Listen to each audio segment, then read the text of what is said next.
temps débrief, j'espère que vous allez bien aujourd'hui. On se retrouve donc pour une nouvelle vidéo. Donc voilà, ça faisait longtemps que j'avais plus fait de vidéo. Mais si vous me suivez sur les réseaux sociaux, Snap, Insta et TikTok, ils sont dans la description.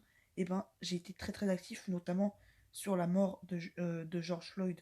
Donc vraiment les amis, avant de débuter le sujet de la vidéo, je tiendrais vraiment faire un gros soutien à George Floyd, à sa famille, car voilà, c'est vraiment plus possible ce, ce genre de. C'est plus possible de parce que t'es pas de la même couleur de peau, je dois forcément le tuer. Enfin, ça, c'est vraiment ridicule et horrible. Franchement, gros soutien à la famille de George Floyd. Et franchement, le gars qui a fait ça, franchement, c'est vraiment un gros fils de pute, voilà. Donc voilà, et les amis, donc on va parler de Edinson Cavani. Est-ce qu'il doit rester au PSG ou est-ce qu'il doit s'en aller? Donc voilà, les amis, donc important évidemment, la chose c'est que Mauro Icardi s'est barré. Enfin, non, pardon, qu'est-ce que je raconte? Non, Mauro Icardi, justement, Mauro Icardi a signé au PSG, donc c'est officiel, il est à Paris. Mauro Icardi, on s'attendait tous à ce qu'il se barre, justement. Mauro Icardi, on s'attendait tous à ce qu'il se barre de Paris. Et finalement, il a signé officiellement au PSG. Il était en prêt jusqu'alors. Mais là, il est officiellement à Paris. Il n'appartient plus à l'Inter, voilà. Donc c'est aussi évidemment une bonne nouvelle pour Paris. Mais maintenant, justement, qu'est-ce qu'on fait de Cavani? Parce qu'on avait bien vu Icardi sur la majorité de la saison.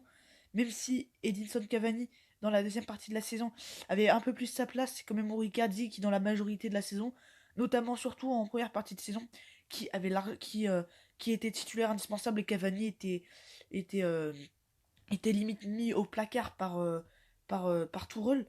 Et voilà, mais on voit bien que Cavani est sur sa deuxième partie de saison, donc voilà, déjà, il a mis son 200e but, hein, donc très important, il a mis son 200e but, Cavani, donc il rentre encore un peu plus dans l'histoire du club. Mais Mauro Icardi, même si il est un peu, enfin voilà, c'est un peu plus serré ces derniers temps entre Icardi, Cavani, Tourelle, et c'est très bien ce qu'il fait. Euh, mais enfin, mes titulaires, les deux joueurs, c'est pas Cavani qui rentre en cours de jeu, non. Il met titulaire une fois Cavani, une fois Icardi, donc ça c'est très bien. Et ça, je pense que Tourelle devrait le faire, mais les amis, comme vous le savez, Cavani depuis à peu près 2018, il est en partance du PSG. Cet hiver, ça avait été très chaud avec l'Atlético Madrid. Il avait failli y aller. Au final, il est resté. Il avait bien fait car il fait une deuxième partie de saison beaucoup plus convaincante. Donc voilà, Tourelle lui fait plus confiance, même si ces derniers temps, c'est un peu moins ça. Vous voyez, cet hiver, tout le monde voulait qu'il parte. Tout le monde disait que stop, c'était fini la belle histoire et qu'il y a bien un moment où ça doit se finir. Enfin voilà quoi, personne ne s'attendait à ce qu'il reste, pourtant il est resté, il a fait de bonnes choses dans cette deuxième partie de saison. Sauf que le problème c'est qu'à côté il y a un monstre, il y a Mauro Icardi. C'est pas le même style de jeu qu'Icardi, c'est plus un joueur de surface, tu vois, un joueur qui est présent là au bon moment, il ne participe pas beaucoup au jeu, alors que et voilà, il est vraiment, il touche très peu de ballons par match, mais par contre il est efficace devant le but, il a pas une très grande technique. Et aussi c'est un bon joueur plutôt dans les pivots, voilà. Alors que Cavani c'est un joueur qui participe énormément et qui a un caractère et qui marque beaucoup de buts de loin, voilà. C'est deux styles différents, mais pour moi Cavani personnellement, hein, je dis bien personnellement, je le vois pas partir. Je le vois pas partir parce que pour moi, Cavani, déjà, où il peut aller? Dites-moi où il peut aller. Peut-être revenir à Naples, mais bon, Naples, dans la situation où ils sont, euh, déjà financièrement, ils sont mal, et ils sont vraiment en grosse crise, Naples. Même s'ils sont un peu mieux ces derniers temps, Naples, ils font une saison catastrophique. Même si c'est un ancien de Naples, Cavani, je le vois pas revenir à Naples. Personnellement, je le vois pas revenir à Naples. Pour moi, Cavani, à mon avis, il va rester, mais à mon avis, il fera pas des grandes saisons. Enfin, à mon avis, il va rester jusqu'à la fin de sa carrière à Paris. Je pense qu'en fait, il va pas rester jusqu'à la fin de sa carrière. Je pense qu'en fait, il va faire comme Iniesta. Il va rester jusqu'à très vieux. Je pense qu'il va rester 2 ou 3 ans encore. Et que, genre, lorsqu'il sera vraiment vieux, genre quand il aura 36 37 ans, il va se barrer en Chine, ou comme Ibrahimovic, il va se barrer aux États-Unis. Mais tu vois, il va se barrer bien loin pour finir sa carrière tranquillement. Je pense que ça va se passer comme ça.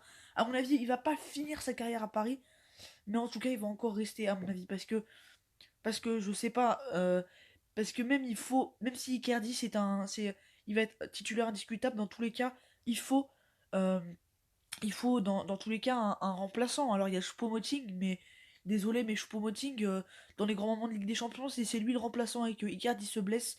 Je suis désolé, mais Choupo-Moting, même si, voilà quoi, je veux dire, je le respecte, hein, je vais pas l'insulter et tout. Mais Choupo-Moting, c'est pas non plus un joueur qui va énormément faire avancer cette équipe. Choupo-Moting, c'est un gars qui sert le banc depuis quasiment son arrivée à Paris. Je pense pas qu'il peut être présent dans les grands rendez-vous de Ligue des Champions. Imaginons si Icardi se blesse. Pour moi, il faut quelqu'un qui a du caractère, qui est présent dans les grands rendez-vous si Icardi se blesse. Et pour moi, c'est Edinson Cavani. Alors si ça se trouve, ça va être le contraire. Ça se trouve, c'est Cavani qui va être titulaire discutable. Et Icardi qui va souvent rentrer en cours de jeu. Mais à mon avis, ça ne va pas se passer comme ça. À mon avis, ça va. Je pense que Icardi va un peu plus avoir sa place que Cavani.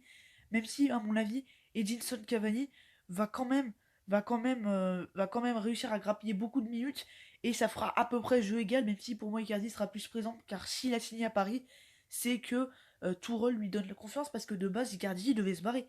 Alors il a signé à Paris, ce qui n'était pas du tout, prévu. Donc si il a signé à Paris, c'est que Icardi, c'est un joueur exceptionnel qui coûte très très cher. Bah si il reste à Paris, c'est qu'il va avoir du temps de jeu, c'est logique. Alors Cavani, lui, il est à Paris depuis longtemps, tu vois, il commence un peu à se faire vieux. Du coup voilà, mais à mon avis, Edinson Cavani, ça reste quand même un joueur exceptionnel pour moi. Il va quand même avoir sa place, même s'il va marquer un peu moins de buts que ces dernières saisons. Voilà, c'est mon avis. Donc n'hésitez pas à dire votre avis en commentaire, les amis. J'ai objectif les 15 pouces bleus. Et n'hésitez pas à vous abonner. Ça fait extrêmement plaisir. Vous abonner à mon Insta. Bientôt les 150 abonnés. Je compte sur vous, il est dans la description. Ajoutez-moi sur Snap et ajoutez-moi sur. Allez vous abonner à mon TikTok. Bon, je fais pas grand chose sur TikTok, pas grand chose d'incroyable, mais bon, ça ferait toujours plaisir. Donc voilà, les amis, c'est la fin de cette vidéo. J'espère qu'elle vous aura plu. N'hésitez pas à lâcher le pouce bleu, à vous abonner. Moi, je vous dis à très très vite pour de prochaines vidéos. C'était tout en débrief. Les amis, donc voilà, ce week-end Bundesliga. Donc voilà, les amis, à très très vite pour de prochaines vidéos. Bye.